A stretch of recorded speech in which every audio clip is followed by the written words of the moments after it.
नमो नमः। श्रीमद् वाल्मीकि रामायणम अयोध्या कांडम 63तमः सर्गः। भरत का वन को प्रस्थान और गुह से भेंट। ततः समुत्थित काल्यम आस्थाय स्यन्दनोत्तमं प्राययो भरतः शीघ्रं राम दर्शन कांक्षया। दूसरे दिन प्रातः काल होते ही राजकुमार भरत ने सुंदर रथ पर आरूढ़ होकर राम के दर्शन की अभिलाषा से वन की ओर प्रस्थान किया।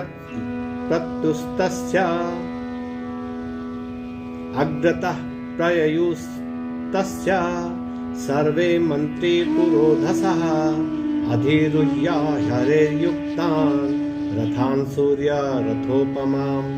भरत जी के रथ के आगे आगे मंत्री और राजपुरोहित वर्ग सूर्य के समान दैदीप्यमान उत्तम घोड़ों से युक्त रथों पर बैठकर चला।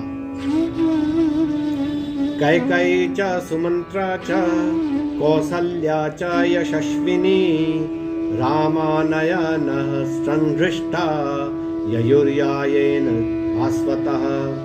कैकेयी सुमंत्रा और यशस्विनी कौसल्या श्री राम को लौटाने के लिए प्रसन्न हो परम दीप्तिमान रथों पर चढ़कर चले। प्रयाताश्चर्य संघाता रामं दृष्टुं स लक्ष्मणं तस्यैव च कथाश्चित्रः पूर्वाणाधिष्ट मानसाः।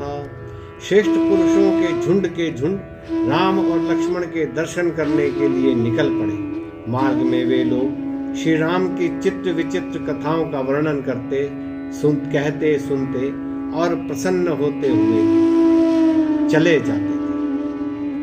ते गत्वा दूरमध्वानं रथयानाश् वकुञ्जरे समासेदुस्ततो गंगां संगबेरपुरं प्रति यत्र राम सखो वीरो गुहो जाति गणैर्वतः निवसत्य प्रमादेन देशम तम परिपालयन।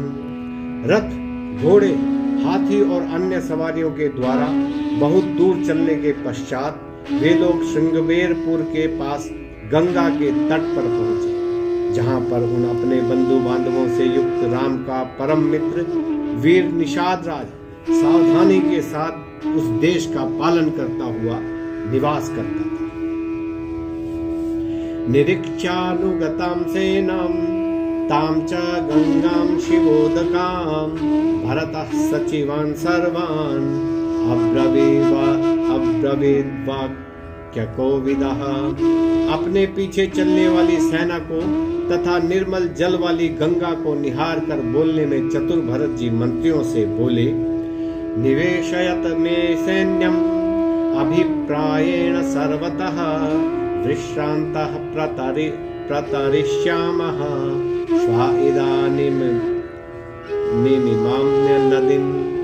मेरे सैनिक लोग अपनी रुचि अनुसार इस क्षेत्र में जो जो स्थान पसंद करें उन्हें वहां वहां ठहरा दो।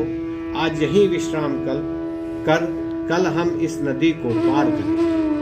तस्यैवं ब्रुवतो मात्यस् तथेत्युक्त्वा समाहितः न्यावेशयंस्ताश्च छंदेन स्वेन स्वेन पृथक पृथक। भरत जी के ऐसा कहने पर सब मंत्रियों ने जो आज्ञा कहकर बड़ी सावधानी से सब लोगों को उनकी इच्छा के अनुकूल पृथक पृथक स्थानों पर ठहरा दिया। ततो निविष्टं ध्वजिनीं गंगाम्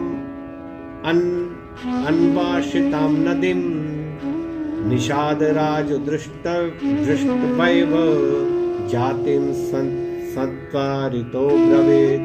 भरत जी की चतुरंगिणी सेना को गंगा के तट पर टिकी हुई देख निषाद राज गुह शंकित होकर अपनी जाति वालों से बोले।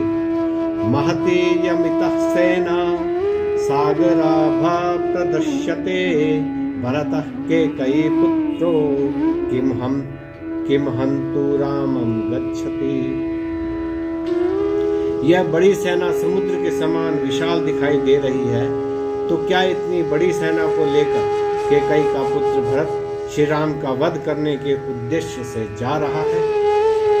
भर्ता चैव सखा चैव रामो दाशरथिर्मम तस्यार्थ कामः सन्नद्धा गंगानूपे प्रतिष्ठता। दशरथ नंदन श्री राम मेरे स्वामी, सखा और सभी कुछ है, अतः तुम सब लोग श्री राम की रक्षा के लिए कवच आदि पहनकर और हथियार लेकर गंगा के कछार में तैयार रहो। यदा तुष्टस्तु भरतो रामस्येह भविष्यति सेयं स्वास्ति मति सेना गंगा मध्य तरिष्यति। यदि भरत जी श्री राम के प्रति शुद्धांतःकरण के साथ प्रसन्न प्रतीत होगा, तभी वह और उसकी सेना सकुशल गंगा को पार कर सके। इत्युक्तोपायनं गुर्गृह्य जातिभिः परिवारितः आगम्य भरतं प्रह्यो गुहो वचनमब्रवीत्। अपने सैनिकों को यह आदेश देकर और अनेक प्रकार की भेंट लेकर अपनी जाति बिरादरी वालों के साथ गुह भरत जी के पास जा और प्रसन्न होकर बोला,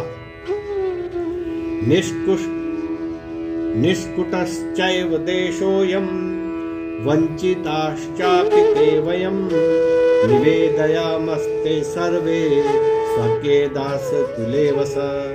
हे प्रभु, ये देश आपके लिए नगर के पास घूमने के लिए वाटिका के समान है। आपने अपने आने की सूचना हमें नहीं दी, अतः आपका यथाविधि स्वागत करने से हम वंचित रहे। यह संपूर्ण राज्य आपका है और हम लोग आपके सेवक हैं। आप इसे अपना घर समझकर यहाँ निवास करें। एवं मुक्तस्तु भरतो निषादाधिपतिं गुहं प्रत्युवाच महाप्राज्ञो वाक्यम हेत्वर्थ संहितम। ऐसी प्रार्थना करने पर निषाद राजगुह से महाबुद्धिमान भरत ने अपनी अभिप्राय सिद्धि के लिए यह युक्त वचन कहा। ऊर्जितः खलु ते कामः क्रतो मम गुरु सखे यो मे त्वमीदृशीं सेनाम् एकोऽभ्यर्चि तुमिच्छसि। मेरे ज्येष्ठ भ्राता के मित्र, आप अकेले ही मेरी इतनी विशाल सेना का आतिथ्य करना चाहते हो। यह आपका बड़ा उदार विचार है। आपकी उदारता से आपका मनोरथ पूर्ण हो, अर्थात आपकी उदारता से ही हमारा सत्कार हो। कतरेण गमिष्यामि भरद्वाजाश्रमं गुहा गहनोऽयं भृशं देशो गंगानूपो दुरत्ययः। हे निषादराज, हमें यह बतलाइए कि हम लोग किस मार्ग से भारद्वाज के आश्रम को जाएं, क्योंकि यह देश दुष्प्रवेश्य दिखाई पड़ता है और गंगा का जल प्राय देश भी दुर्गम प्रतीत होता है। तस्य तद्वचनं श्रुत्वा राजपुत्रस्य धीमतः अब्रवीत् प्राञ्जलिर्वाक्यं गुहो गहन गोचरः। बुद्धिमान राजकुमार भरत की इस बात को सुनकर सब दुर्गम स्थानों से भली प्रकार परिचित गुह हाथ जोड़कर बोला, दाशात्वानुगमिष्यन्ति धन्विनः सुसमाहितः अहं त्वानुगमिष्यामि राजपुत्र महायशः। हे महायशस्वी राजकुमार, आप इसके लिए चिंतित न हो। इस भूमि के प्रत्येक स्थान से सुपरिचित धनुर्धारी दास लोग सावधानता पूर्वक आपके साथ जाएंगे और मैं स्वयं भी आपके पीछे पीछे चलूंगा। परम ते महती सेना शंकां जनयतीव मे कंचिन्न दुष्ट व्रजसी रामस्याक्लिष्ट कर्मणा।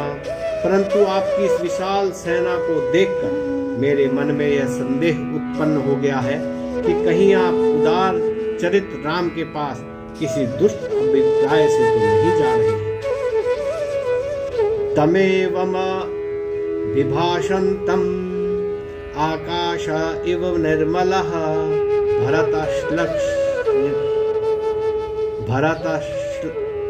भरतश्लक्ष्णया वाचा गुहं वचनमब्रवीत्।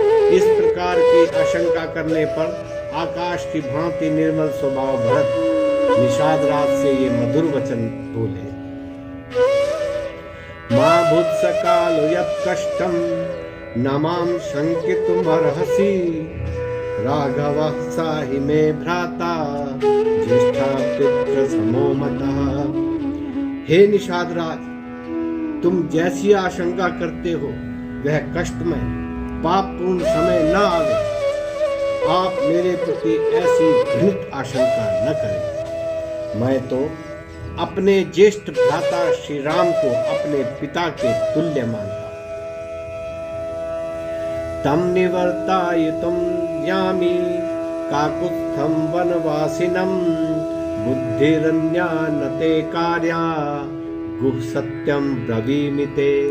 हे गुह, मैं तो वनवासी राम को लौटाने के लिए जा रहा हूँ। इस संबंध में आप व्यर्थ का अनिष्ट संदेह न करें। यह बात मैं सत्य ही कह रहा हूँ। सतु संघ्रष्ट वदनः श्रुत्वा भरत भाषितम् पुनरेवाब्रवीद्वाक्यम् भरतम प्रतिहर्षितः। भरत जी की यह बात सुन निषाद राज गदगद हो गया और प्रसन्न होकर भरत जी से कहने लगा, धन्यस्त्वं न त्वया तुल्यं पश्यामि जगति तले अयत्नादागतं राज्यं यस्त्वं त्यक्तुम इहेच्छसि। हे भरत, आप धन्य हैं। मुझे इस धराधाम पर आपके समान कोई दूसरा व्यक्ति दिखाई नहीं देता, क्योंकि आप बिना परिश्रम के प्राप्त धन धान्य पूर्ण विशाल राज्य को त्यागना चाहते। शाश्वती खलु ते कीर्तिर् लोका ननु चरिष्यति यस्त्वं कृच्छ गतं रामं प्रत्यानयितुमिच्छसि। आप महान कष्ट में पड़े हुए श्री राम को लौटाने जा रहे हैं। आपके इस शुभ कार्य से आपकी उज्जवल कीर्ति चिरकाल तक संसार में व्याप्त रहे। एवं संभाषमाणस्य गुहस्य भरतं तदा बभौ नष्टा प्रभा सूर्यो रजनी चाभ्यवर्तत। इस प्रकार गुह और भरत के परस्पर वार्तालाप करते हुए सूर्यास्त हो गया और रात्रि उपस्थित हुई। सन्निवेश सतां सेनां गुहेन परितोषितः शत्रुघ्नेन सह श्रीमान् शयनं पुनरागमत्। गुह की बातचीत से संतुष्ट होकर अपनी सेना को विश्राम का आदेश देकर भरत जी अपने छोटे भाई शत्रुघ्न के साथ शयनीय स्थल पर सोने के लिए चले गए। नमो नमः।